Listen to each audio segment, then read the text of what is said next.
طبعا قاعده في الساحل وزي اي مواطنه تتصوري عادي، وهم بياخدوا الصور ويقعدوا بقى هي دي كرم. مش الفستان المثير والضجه يعني مش عارفه.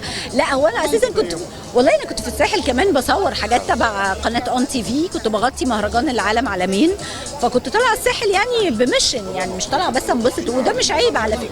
لا ومش عيب، ولو طالعه الساحل انبسط، بس الحقيقه ان انا طلوعي الساحل كان في الاساس عشان اصور حاجات ليها علاقه بالعالم عالمين بالمهرجان. دي بقى الفتره الجايه بقى على مستوى الدراما والسينما، سيبك من الترندات اللي هي ما شاء الله الله يعني الناس كتيره. انا شغلي انا فنانه في الاول وفي الاخر.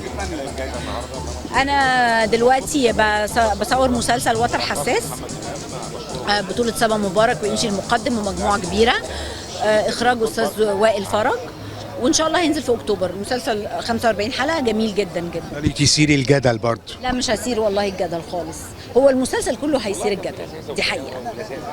لا والله ده أنا غلبانة. أنا غلبانة والله. رأيك كيف النهضة السعودية اللي احنا شايفينها الفترة دي؟